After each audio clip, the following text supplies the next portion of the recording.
I'm Pastor Craig Miller at First Alhambra Methodist. We're going to continue our series on transitions, the story of Joseph. Step 5, share it. Let's open up with a word of prayer. Dear God, good news is hard to come by. When it does come, give us the passion to share it with everyone we know. Amen. Well, we're continuing our series in which we've been looking at the book by Bruce Feiler, Life is in the Transitions, as a guide to what we're talking about. And so far, we've talked about accept it, mark it, shed it, create it, and today we'll be taking a look at share it. In his book, Life is in the Transitions, Bruce Feiler talks about the stages that we go through as we make change. And his premise is as technology increases, as cultural change increases, we will be undergoing transitions constantly. He points to three major shifts that we go through when we make a change in our life. First, there's the long goodbye, like getting on a bridge. Before we get on the bridge, we look behind us. We survey what is there. We decide what we're going to take with us, and then we move on. The next phase is the messy middle. As a kid, I remember going to Disneyland and going to Tom Sawyer's Island. And they had these pontoon bridges with barrels in the water and then the wood slats that went across. And the idea was to wait till some unsuspecting kid got on the bridge, and then you'd run on the bridge and jump up and down as hard as you can to shake that person up. Well, that's the messy middle. When we get into the middle of the bridge and we're not too sure exactly what the destination is going to be, it may be foggy, it may be stormy, but we know we have to continue forward if we're going to make it. And then we come to the new beginning. The new beginning is when it all comes together, when our thoughts, our prayers, and the messages of life come together so that we can have a new start. What he points to is this. But one of the tools that has no temporal element at all, it floats, it reoccurs. It happens all the time and sometimes only once. It's both time-sensitive and timeless. It's sharing your story with others. It's connecting with a friend, a loved one, a colleague, a stranger, a co-sufferer, a neighbor or a mentor, and receiving at exactly the moment you need it most, the feedback you most need. There are people that come into our lives in the midst of that journey, no matter where we are on that bridge, that help us along the way. And he points to 5 different types of people that we meet. And typically these are people to whom we tell our story, and then they give us insight and wisdom as to continue our journey forward. Sometimes it can be a stranger or someone who knows us very well. Well, let's take a look at these 5 different types of people that we meet on the way. First are the comforters. Their message is, I love you, I trust you, you can do it. These are the people you can call in the middle of the night, and you know that they will be there, and they will answer the phone, and they will talk to you to encourage you no matter where you are in your life. They're the people who will write you notes that come into your mailbox or in your email unexpectedly, or a text in which they're saying, hey, how's it going? These are the type of people that we all need, people who comfort us and are with us no matter where we are in our journey. The next type are the nudgers. They say, I love you, but maybe you should try this. These are the people who give you non-judgmental advice. They're sort of the wisdom people, the people who have infinite knowledge about the things that you need to know. Many times these people can be a stranger that you may meet on the way, who will nudge you and push you in just the right direction. Now think about your own life. Are there people around you who are nudgers, who just know how to gently encourage you and push you in the right direction? That's another type of person that is really helpful for us. Next are what he calls the slappers. I love you, but get over yourself. I love this picture of the kid with his hands over his eyes, like, what did you do that for? These are the people who know you, who can straighten you out, the people who love you deeply and are willing to be honest with you. Many times these are people in our own family. I remember whenever I would go to visit my mom, she always would have something that she would point out that I needed to improve or encourage me in some way. And many times it's my children as well who would say, Dad, did you really mean to say that? Or did you really mean to do this? Maybe next time you should try something different. Yeah, we all need slappers, people who will be honest with us and forthright to encourage us to do the right thing. Then there are the modelers. You may not know me, but follow my lead. These are people who you admire, who you look up to, who give you ideas and role models of what to do. For me, that was my Uncle Ted, my mom's brother. Uncle Ted was a professor at Santa Barbara University, and in fact, he was head of the theater program. They've actually named the theater after him, the Hatland Theater. And I remember how he wrote books and how he traveled the world and his great passion for learning. His dad never went to college. His dad was a tailor, but somehow he was able to find it within himself to self-educate himself and to become very successful in his life.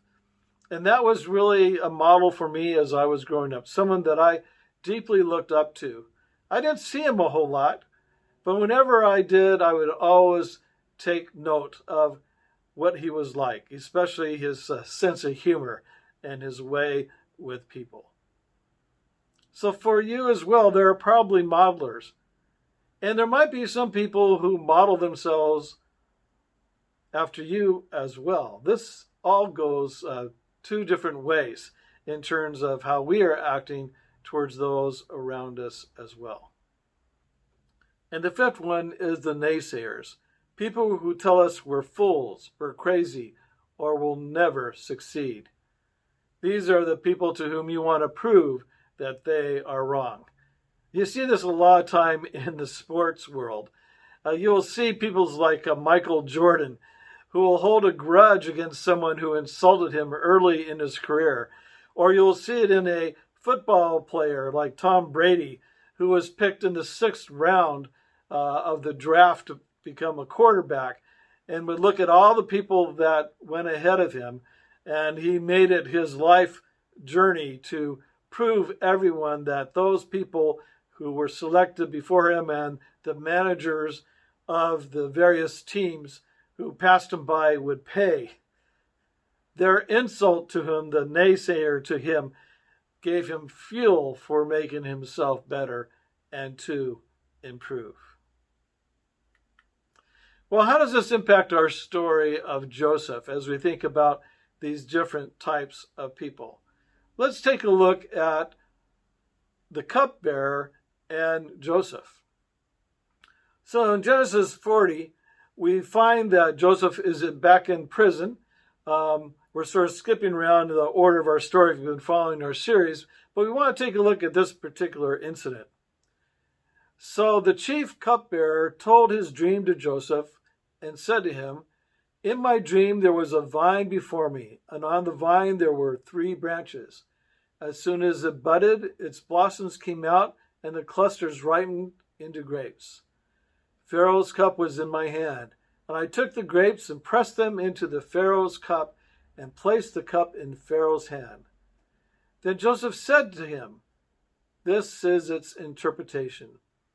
The 3 branches are 3 days. Within 3 days, Pharaoh will lift up your head and restore you to your office, and you shall place Pharaoh's cup in his hand, just as you used to when you were his cupbearer. So here, Joseph, a perfect stranger to the cupbearer, someone who was actually in prison, became a confidant, someone who encouraged the cupbearer, someone who gave them wisdom and helped him move forward in his life. And as we know, the cupbearer went to serve the Pharaoh again, and we waited to see what would happen. The story continues. But remember me when it is well with you. Please do me the kindness to make mention of me to Pharaoh, and so get me out of this place. For in fact, I was stolen out of the land of the Hebrews, and here also I have done nothing that they should have put me into the dungeon. Here you see Joseph confiding in the cupbearer his pain from what had happened to him, and imploring him that once he is rescued by the Pharaoh, that he would remember him to the Pharaoh so he could be rescued. So here both of them encouraged one another.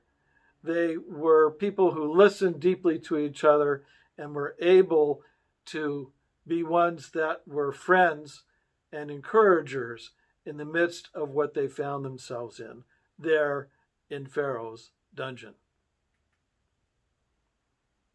So after Joseph was freed and had interpreted the dream of the Pharaoh, we find this. Joseph was 30 years old when he entered the service of the Pharaoh, king of Egypt. And Joseph went out from the presence of Pharaoh and went through all the land of Egypt. So Joseph stored up grain in such abundance, like the sand of the sea, that he stopped measuring it. It was beyond measure. Before the years of famine came, Joseph had 2 sons, whom Asenath, daughter of Potipharah, priest of On, bore to him. Joseph named the firstborn Manasseh, for, he said, God has made me forget all my hardship and all my father's house. The second he named Ephraim, for God has made me fruitful in the land of my misfortunes. Notice how in the naming of his children, Joseph told everyone his state of mind. One child told him that he was moving on. He was now the leader of Egypt next to the Pharaoh, and he had a new life. But the other's name reminded him of the hardships that he endured to get to this place. And that's true for all of us.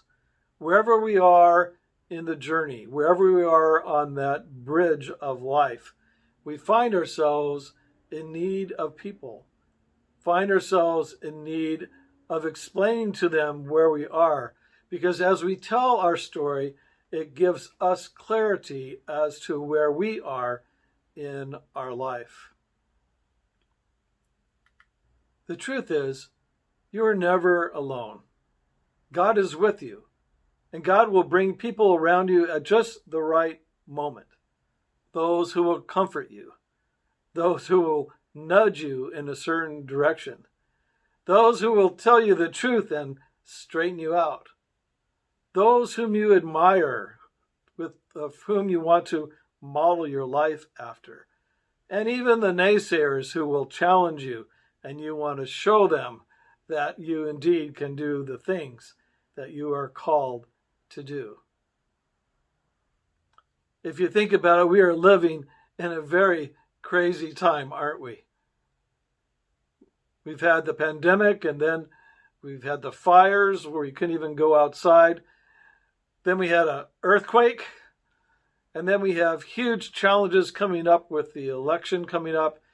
We wonder, where in the world is God, and where in the world are we in the midst of all that is going on? Today's message is a friendly reminder that you're not alone in the midst of all these change.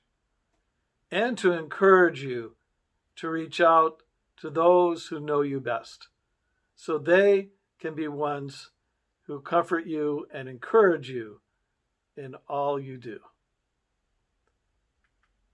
Let's join together in the Lord's Prayer. Our Father, who art in heaven, hallowed be thy name. Thy kingdom come, thy will be done on earth as it is in heaven. Give us this day our daily bread, and forgive us our trespasses as we forgive those who trespass against us. And lead us not into temptation, but deliver us from evil. For thine is the kingdom, the power, and the glory forever. Amen. Angel and Michael are now going to share this wonderful song, Tell Me the Stories of Jesus.